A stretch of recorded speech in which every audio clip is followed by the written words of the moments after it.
Institute's annual Constitution Day lecture. It's my pleasure to serve as president of the Alturas Institute. I'm David Adler. Welcome to this event.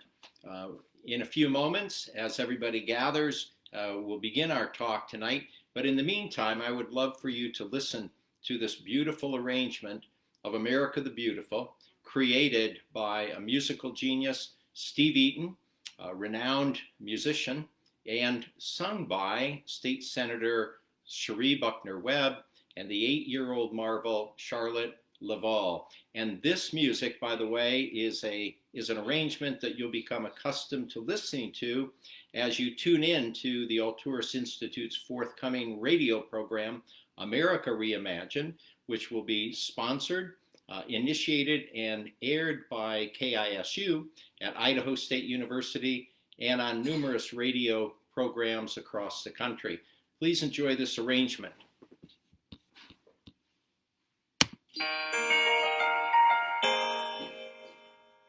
Oh, beautiful, for spacious skies, for amber waves of grain, for purple mountains, majesty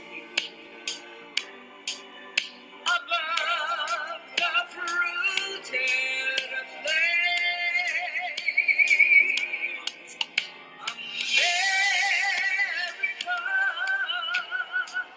America, America, God shed His grace on thee, and crown thy good with brotherhood.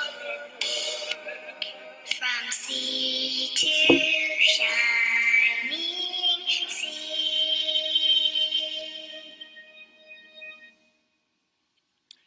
What a beautiful arrangement. And again, we thank Steve Eaton for creating this beautiful arrangement, and thanks to the multi-talented Idaho State Senator Cherie Buckner Webb and to the 8-year-old phenom Charlotte Laval. You'll be hearing this music when you tune into our programs.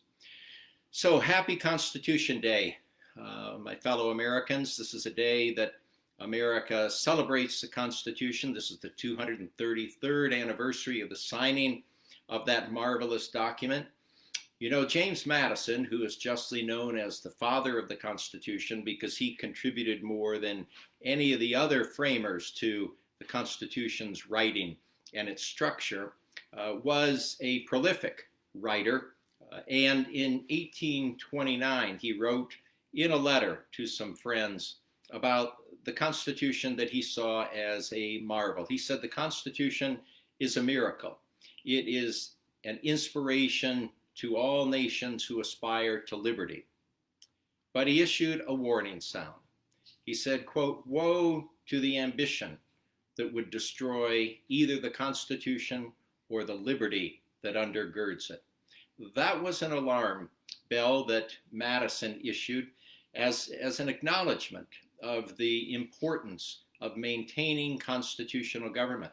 And as he would explain in other writings, including the Federalist Papers, that a principal reliance fell upon the shoulders of the American citizens to superintend the exercise of governmental power, to hold governmental power, to ensure its adherence to the Constitution, to express and indeed cry out with criticisms and alarms whenever the citizenry perceived that the Constitution was being violated. Because after all, who more than we the people harbored a greater interest in the maintenance of the Republic and the maintenance of our constitutional government? And so on this Constitution Day, to pay proper respects to the work of the framers in 1787, who of course finished their long labors on September 17, 1787, we do them justice by taking a critical look at the Constitution, by taking a critical look at the state of the Constitution here on September 17, 2020. The first thing we want to acknowledge, of course, is the wisdom of Madison in writing the Constitution, and he certainly was correct in saying, as the world agreed, that the Constitution was a miracle. It was a miracle largely because of not only the substance of the Constitution, but the process by which it became the supreme law of the land. If you consider that in early May of 1787, when delegates from the four corners of the country began arriving in Philadelphia to undertake a huge task of remedying the Articles of Confederation to make it adequate to the needs of the nation. No easy task, because the nation was afflicted by national security threats, financial woes. States were fighting one another. The national government was far too weak to remedy any of these problems. And so the framers rolled up their sleeves in early May of 1787 and began to address those principal problems that confronted the nation. But of course, what lay ahead of them was the fact that the Articles of Confederation required unanimity among the states before any of its provisions could be amended.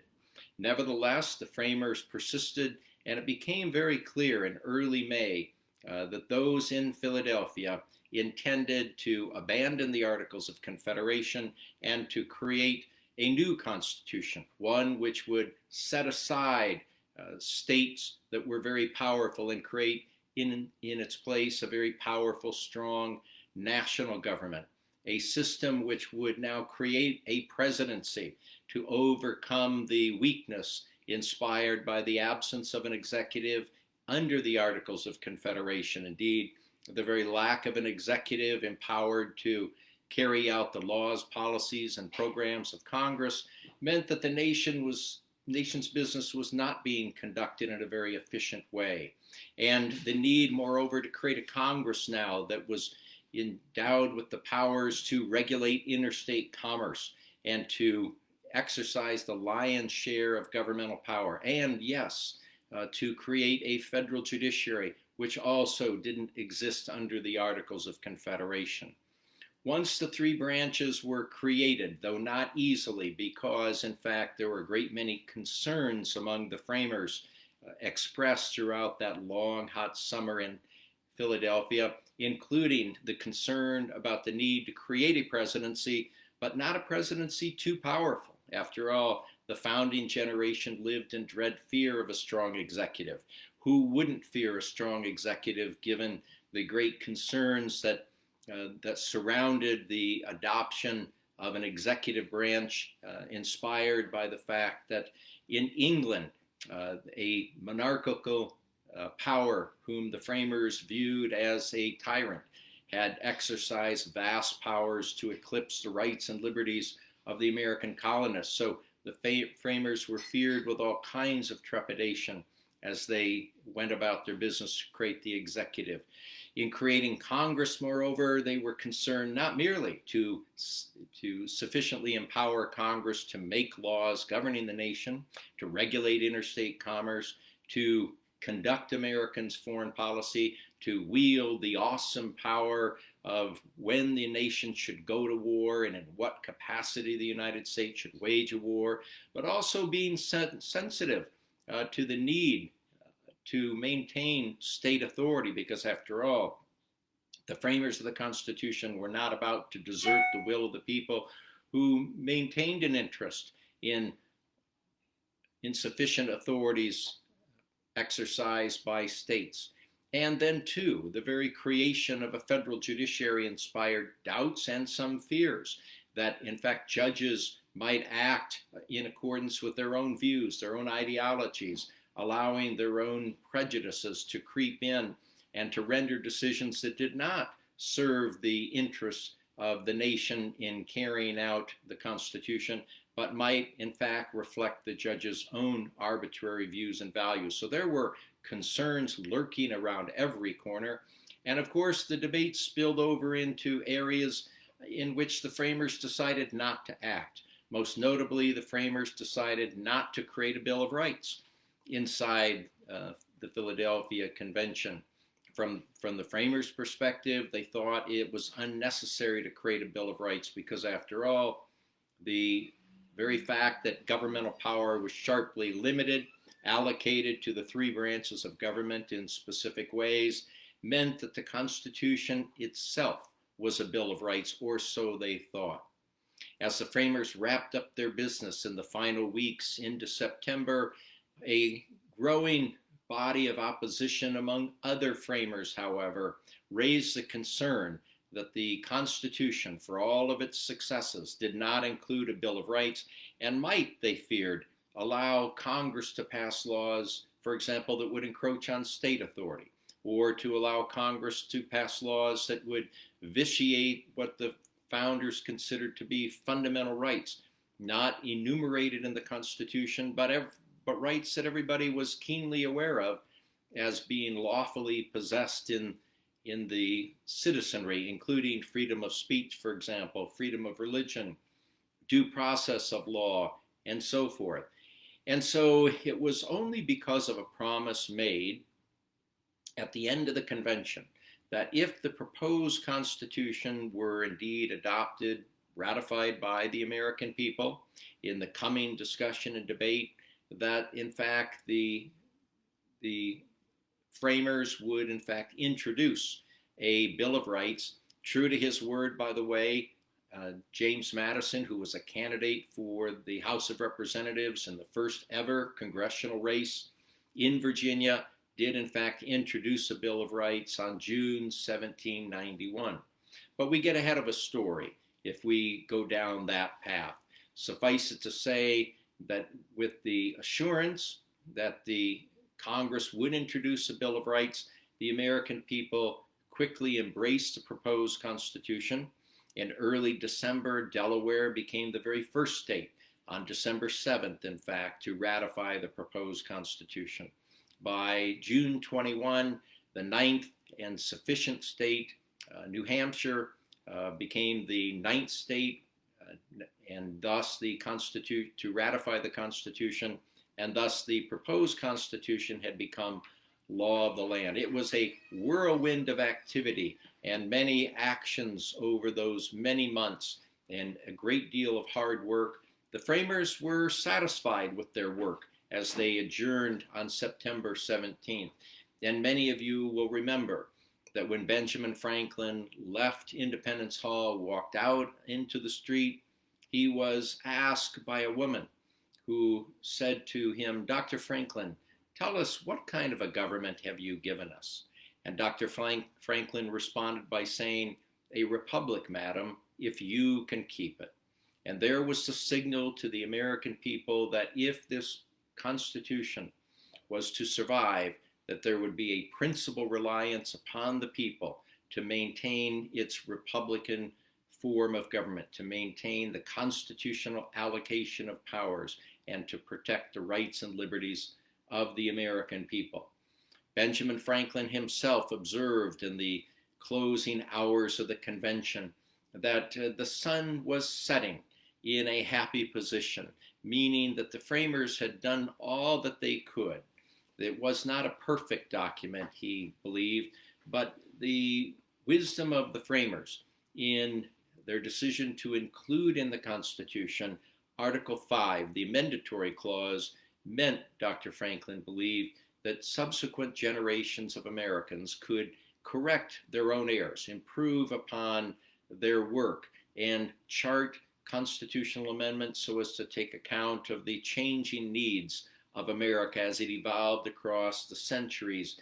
And the framers very much hoped that the Constitution that they had written would be a Constitution, as Chief Justice John Marshall would later say, that was, quote, intended to endure for ages. That was the framers' great hope. The miracle of Philadelphia then was that delegates to the convention from scattered parts around the country could come together despite their differences and and create a constitution that would effectively cross the divide held among Americans and bring the people together to produce a document that they could find acceptable. But we must remember that Dr. Franklin himself said it was not a perfect document, that it was filled with errors. And indeed, Dr. Franklin was one of those in the Constitutional Convention who believed that one of the great aims of the convention should be to abolish slavery. Of course, there weren't enough framers on that issue to bring about the end to slavery. And as we all know, slavery was America's original sin. And as Americans are as keenly aware today, in the summer and early fall of 2020, we deal with the repercussions of the framers' failure to end slavery because it set in motion a system which permitted apartheid, which provided a basis for segregation and racism throughout our country, now running for some 400 years if we date back to the arrival of slaves in 1619. Thus, we struggle mightily with the problem of racism in this country. We look for remedies, we look for understanding, we look for education, we look for remedies. It's a very difficult issue, but that issue, the problem of racism, has consumed Americans' thoughts in this summer of 2020. We can only wonder, what would our nation have looked like if the framers had ended slavery in 1787, as Dr. Franklin and others believed they should have. That was not the only omission. It was not the only failure by a long shot. Obviously, the framers didn't even consider the idea of creating gender equality in our Constitution, despite the pleas of Abigail Adams and other founding mothers who were concerned that the founders in drafting the Constitution and the early laws of the United States should overcome the vestiges of the doctrine of coverture, under which American women were treated as second or even third class citizens, devoid of any legal personality or any rights. Despite those pleas, which fell on deaf ears, the fact is that women were not considered as first-rate citizens under the Constitution, and they were denied rights and liberties. In addition to Black Americans who suffered discrimination at the beginning, so too did Native Americans. And so our Constitution, which very much reflected outstanding characteristics and vital contributions to the creation of republicanism, was, as we say, not quite a perfect government, leaving to subsequent generations of Americans the great task of improving upon their work. That is something that Americans have accepted to a large degree across a vista of 2 centuries. Americans have, of course, amended the Constitution 27 times. We can only wonder what lies ahead. Will we see, for example, in the near term, finally the passage and ratification of an Equal Rights Amendment, so badly needed in this country, so that Americans place very clear language in our Constitution. This is not a nation that will countenance gender discrimination. Who knows what else lies in the future? The very fact that the framers of the Constitution would leave to future generations the task of improving upon their work is a subject for us to consider tonight as we appraise the status of the Constitution on September 17, 2020. And we ask ourselves, what of the responsibility of the American people to maintain constitutional government? Part of the miracle of Philadelphia, of course, was the fact that the framers created a constitution that separated powers, that implemented the doctrine of checks and balances, indeed relied on the enumeration of powers doctrine, so that Americans could all look at the text of the Constitution, printed on parchment, to understand which branches of government received which powers, and therefore that would empower citizens to watch governmental actions and to consider whether or not the government overstepped its bounds. They could say to themselves, for example, if the president were to take the nation to war without obtaining congressional authorization, that would be a clear act of usurpation, a clear violation of the constitutional text, which allocates the power to go to war solely and exclusively to Congress. Americans would be empowered then to render that judgment. Or Americans might be in the position to watch Congress initiate legislation which would be grossly unconstitutional. For example, if Congress were to pass laws stripping Americans of their rights to free speech or freedom of the press or freedom of religion, Americans then, if they enjoyed the benefits of civic education, would be able to cry down that uh, exercise of power by Congress that leaps beyond the allocation of power to that branch. So the ability of the American people to understand how powers are specifically allocated and, moreover, to exercise their rights and liberties as a means of holding government accountable represented a brilliant feature of our Constitution. And on that point about the ability of the American people to hold government accountable, which James Madison and the other founders thought was absolutely critical so that we the people could enjoy a government to which we would give our consent, because no government in America could be legitimate, the founders thought, unless it enjoyed the consent of the people, going all the way back to the majestic language of the Declaration of Independence, in which Thomas Jefferson declared that the right of the people to create a government of their choosing, reflecting their views and values, was an unalienable right, as he phrased it.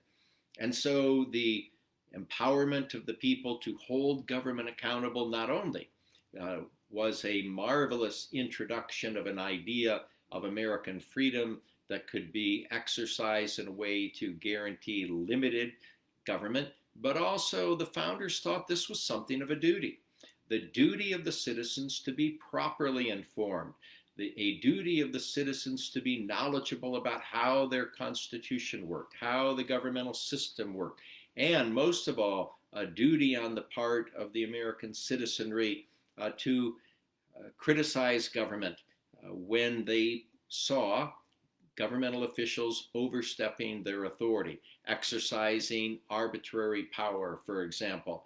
Otherwise, the American citizens would be indulging a government not of their creation, tolerating a government which perhaps abused their rights and liberties. And those kinds of actions by the government, which represented usurpation of power, aggrandizement of power, or constituted a violation of the rights and liberties of the people, could hardly be said to represent a government of by and for the people, and not in any way resting on the consent of the people. And so there was this assumption among the founders that the citizenry did have an obligation to inform itself about the actions of government so that they could carry out their roles as good participatory citizens. Justice Louis Brandeis, by all accounts one of the greatest of the jurists sitting on the Supreme Court, wrote in a 1927 decision, Whitney versus California, that the greatest menace to American liberty is an inert people. Think about that for a second. The greatest menace to American liberty is an inert people. A body of people sitting on the sidelines, deciding to look the other way when governmental officials violate their powers, looking the other way when government takes actions in the form of laws or policies or programs that violate the rights and liberties of the American people. To the founders, such indulgence would be unimaginable. It would be unimaginable to a founding generation which everybody agrees represented the greatest dissenting generation in all of history.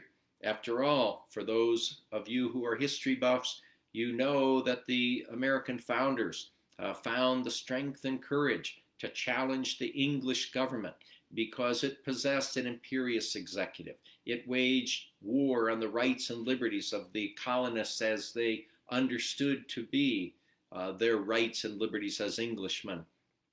And so the founders, heroes to many of us for many good reasons, decided to challenge the authority of government, the authority of the king, the authority of parliament to enact laws and to initiate programs and policies that in effect undercut their rights and liberties.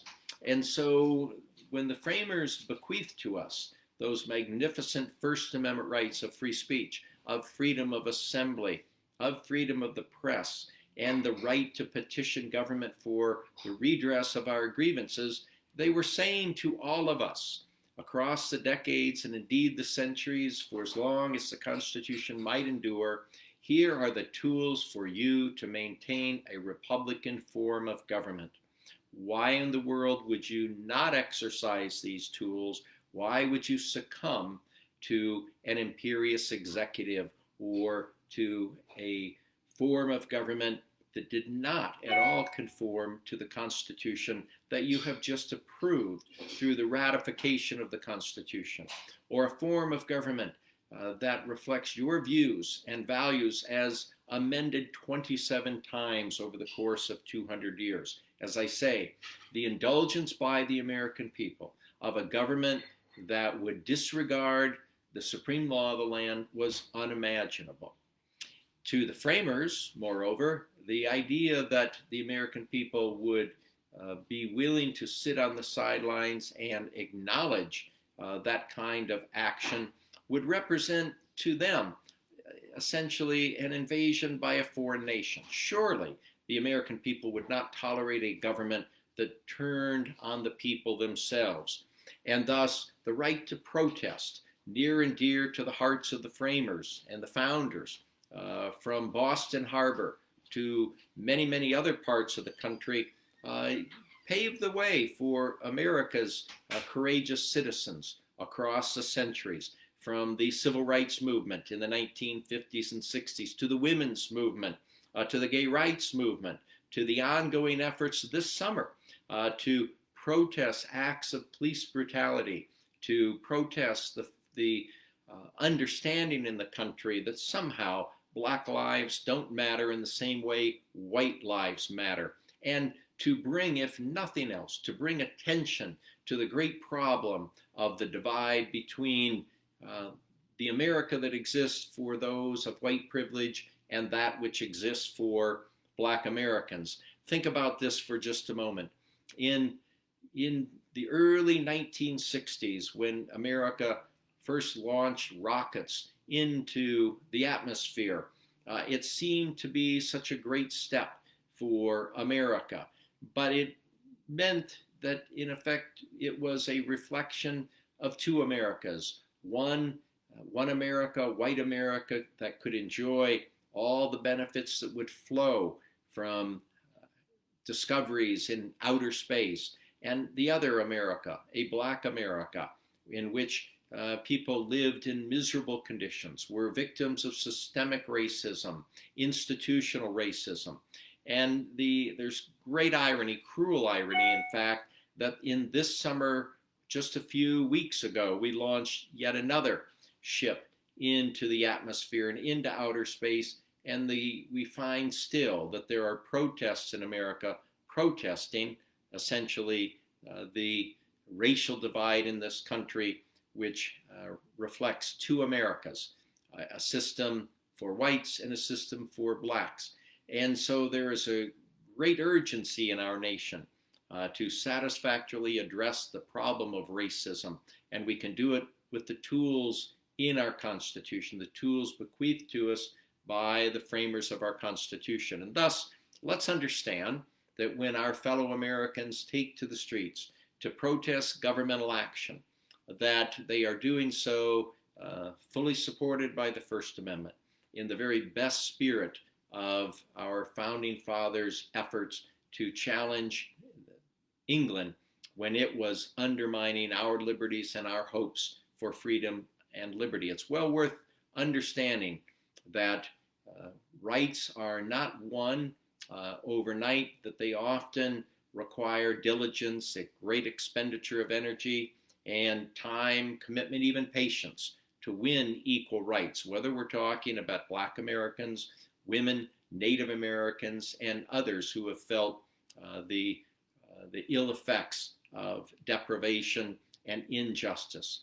And by the way, when we talk about the challenges confronting America today, those that involve the denial or the violation of our rights and liberties, it's very important for us to remember that acts by state governments in particular to suppress voting rights are anathema to the hard-earned rights of Americans across the years, from the 15th Amendment to the 19th Amendment and so forth. That in a democracy, we want to remember that government should do everything it can to make voting easy, because a democracy rests on the right of the people to express their views, to express their will. And the ballot box is one of the landmark means by which the popular will is expressed. So when we see protests against state laws that would result in voter suppression, we should be willing to not only applaud those protests, but in fact to join them. Because when some citizens in our country are deprived of their rights and liberties, we're all deprived of the very right and liberty that undergird the allocation of rights in our constitutional system. The bottom line for us as citizens, when we take a look at the status of the Constitution in this year or in any particular year, is to ask, how is our Constitution faring? How are we holding up? At this particular point in time, it has to be acknowledged that our Constitution is facing tremendous challenges. We have seen challenges not only in the form of state laws, as I've just said, that undercut the rights of voters, but we have seen the president assert unprecedented powers. Think about this for just a moment. When President Trump has asserted that he enjoys, quote, absolute power, that under Article 2 he can do anything that he wants to do. That's an assertion of power that has never been uttered by any of his predecessors. That is an assertion of power that does not in any way square with the constitutional creation of a presidency, nor does it square with any clause in Article 2, which is the executive clause. It finds no precedent in our history. Imagine for a moment that you were a United States citizen and you were living in the 1930s and 40s, and you read in a newspaper or you heard on the radio that a leader in a foreign country was asserting absolute power to do whatever he thought was best for the nation.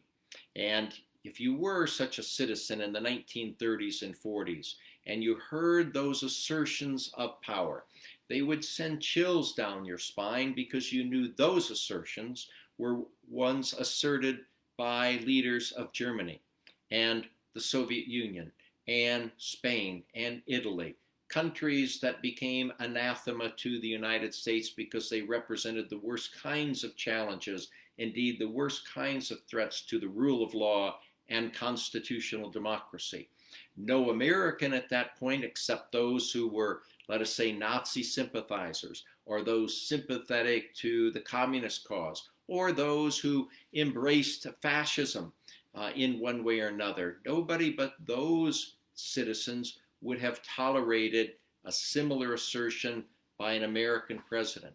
And yet, here we are in 2020, understanding as a factual matter that we do have a man in the White House who does assert those pretentious claims, despite the fact that they violate the very tissue and integrity of the Constitution.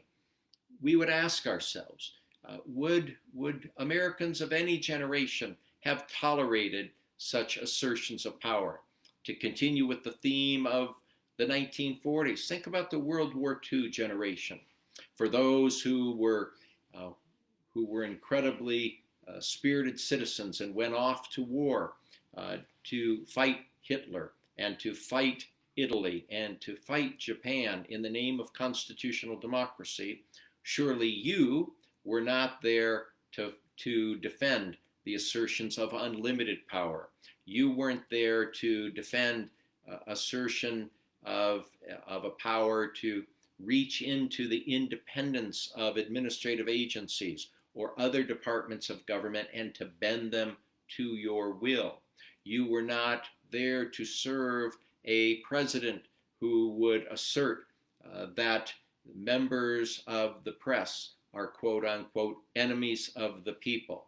A very dark, nasty reference to the fact that Joseph Stalin and other totalitarian leaders use that phrase to justify the execution of Russians and others who dared to challenge and criticize the authority of the government. The thought that an American president would dredge up from those deep, dark days such a phrase and apply it to reporters and the media in general sends a similar chill up the spine of Americans. And so we ask ourselves, again, not only for those who fought in World War II, but those who would enjoy the benefits of the heroism of our courageous soldiers who won the war and ended fascism. Would you essentially accept today the entrenchment of authoritarianism in the White House? And if you would, why would you do that? I'm reminded of an unpublished interview with Eleanor Roosevelt in May of 1940 as the Wehrmacht swept across France.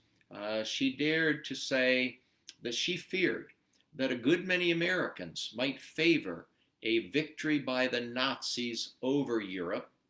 Why, she was asked? Because Americans have a tendency to want that which works. And so many Americans were essentially seduced by the image of the success or the efficiency of fascism. What she was really raising for us is the fear that Americans often disregard the virtues and values of the American Constitution. In the name of getting things done, in the name of efficiency, too many Americans embrace the doctrine understood by many as emerging from the writings of the Italian philosopher Machiavelli, that the ends justify the means. This ethical code, advanced by the Machiavelli who wrote The Prince, is a code of success, an ethics of success, not an ethical code that reflects concerns for human dignity or the integrity of people or justice or the rule of law. It is simply do that which is necessary to achieve your goal. That viewpoint, which we can identify as Machiavellianism, is antithetical to our constitutional doctrine. It is the case that Machiavellianism is antithetical to American constitutionalism in every way, shape, or form. And so Americans have to be reminded, I think, that what makes our system distinct, what gives it advantages and makes it an object of affection and admiration by so many around the world, is that we adhere to subscribed policy, we adhere to subscribed procedures and processes, that we don't release our commitment to the rule of law, which guarantees equal protection and due process of law, that we don't give way to the exercise of arbitrary power. Or if we do that, then we have to ask of ourselves, why are we willing to throw away the very constitutional system on which the great success of America has been built? Why would we throw away the constitutional system on which your own success as individuals, your own individual liberties and freedoms so clearly rest, to abandon the tenets and principles of American constitutionalism is to abandon your very way of life that you have come to enjoy. What the founders said to us then is so clearly in our minds today, that if in fact we the people are willing to abandon our constitutional system in the name of some professed principle or goal, then we have just injured ourselves far more than any foreign nation could injure us.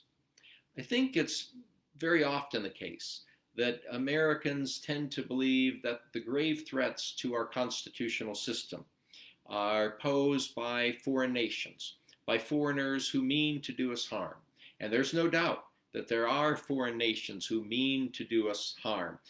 The Russian intervention in our presidential election in 2016, just as the Russians are interfering in the election of 2020, is all about creating chaos, undermining our constitutional system so as to improve their own status in the world vis-a-vis the United States. So we do understand that there are nations who mean to do us harm, who mean to undermine our democracy, just as there are individuals across the globe who mean to do us harm through acts of terrorism. But ladies and gentlemen, the primary threat to American constitutionalism is not a foreign threat. The primary threat to American constitutionalism lies within us. It is a matter of domestic threats. It's a matter of presidents who would overleap their authority, who would exercise powers not grounded in the Constitution, who would attempt to convert a limited office into an all-powerful office. It can be found in the threats posed to our system by a Congress, so lame as to abdicate its own responsibilities and duties, not only in foreign affairs, but in the United States Senate for failing to insist, for example, on the submission by the president of names of people whom he would like to fill superior offices in this country, including some cabinet posts, to be submitted to the judgment of the United States Senate in concert with the constitutional role of the Senate to grant its advice and consent, so as to maintain that critical constitutional equilibrium, to exercise checks and balances so that the president might not simply place friends and allies and cronies in very important, powerful offices in this country and rendering those temporary appointees to his will, essentially bringing political pressure on his own appointees with the expectation that they would serve his will and judgment and not serve the laws and the Constitution of the United States. So while there is a grave threat to our nation, to our constitutional system in the form of a president who would wield arbitrary power, so too is our constitutional system threatened by the failure of Congress to defend its turf, to exercise its powers, to carry out its duties and responsibilities, and particularly in the failure of the Senate to insist on the ability to exercise its power to advise and consent. There are many threats to our constitutional system from internal sources, not merely those institutional sources, including the two branches of government, but also the ability of the president to finesse his way into the decision-making of key administrative agencies and to try to bend the reports and the results and the actions and the policies of various agencies, including the Center for Disease Control, the Food and Drug Administration, and other organizations and departments that historically have wielded the powers so clearly vested in them to exercise independent judgment and to resist the political pressure of the president.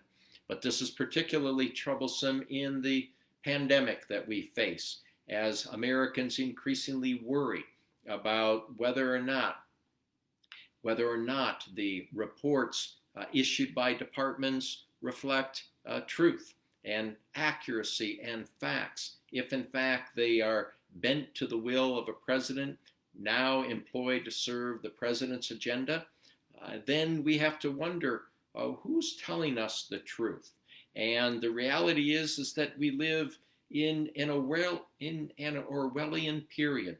Imagine, for example, as you all now know, by listening to the taped interviews conducted by Bob Woodward that form the essence of his newly released book, Rage, in which he conducted some 18 interviews with the president, all recorded with the permission of the president, and revealed, just for one example, that the president admitted that he downplayed the coronavirus beginning in January and February, while he misled the nation, saying, among other things, this virus will, quote, magically disappear, while he said this virus is not as dangerous as the flu, while he said in February, for example, we have but 15 cases, and these cases will soon disappear.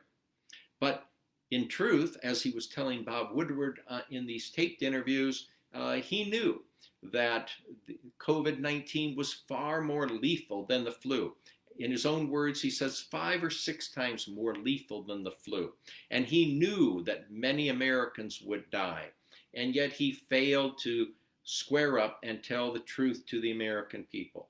The reality is while the president likes to compare himself favorably to great World War II leaders such as President Franklin Roosevelt or Prime Minister Winston Churchill, the great difference between Trump on the one hand and Churchill and Roosevelt on the other is as wide as any gulf as you could imagine.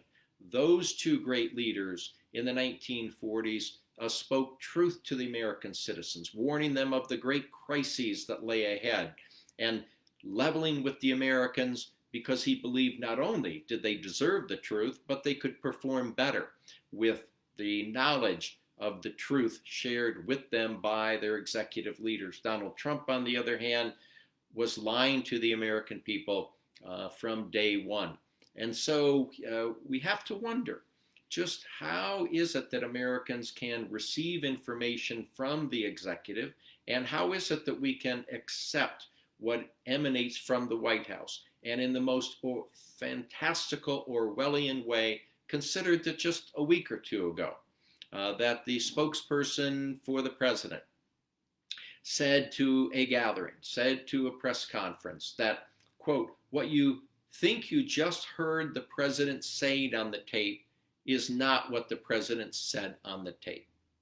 Ladies and gentlemen, this could not have been more reflective of Orwellian politics and the abuse of language than George Orwell himself ever created. And so we're reminded of the great truth in our democratic experiment, that the American people deserve the facts. We deserve evidence so that we can weigh policy alternatives for ourselves, that we don't succumb to the rhetoric of demagoguery, that we don't succumb to the rhetoric of misleading information. We're reminded, again, of the great experiment that our founding fathers undertook. And that was laid bare in Federalist Number 1 by Alexander Hamilton, who asked the great question.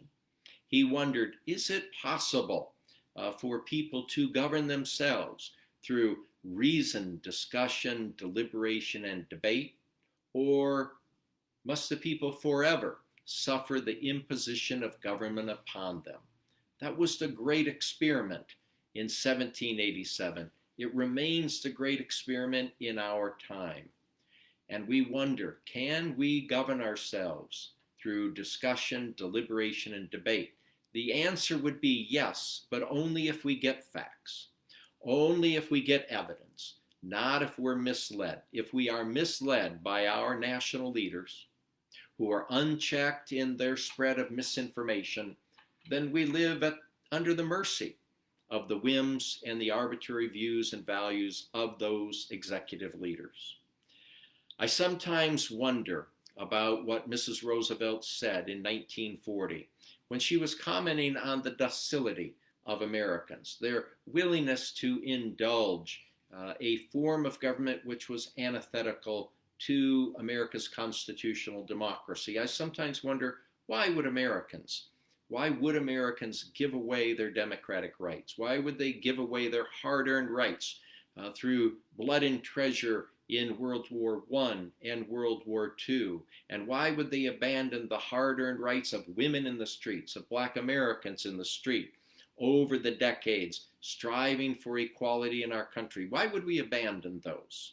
I sometimes wonder about the status and the heart, frankly, of Americans who at this point in time might indulge what the founders saw in the form of English rule that led them to answer the trumpet call. What they saw and what we see today is an imperious executive, an assault on our rights and liberties, an attempt to bypass the limitations imposed by the Constitution.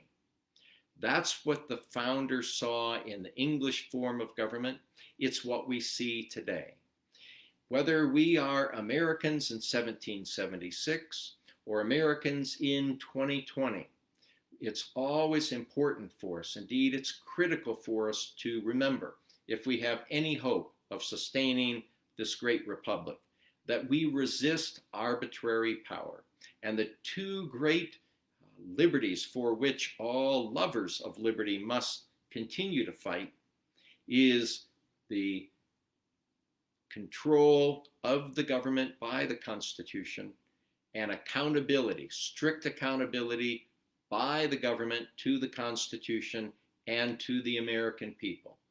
And if we cannot summon the will in ourselves by any other source today, let us remember those harpies of power that drove the founders to resist English tyranny.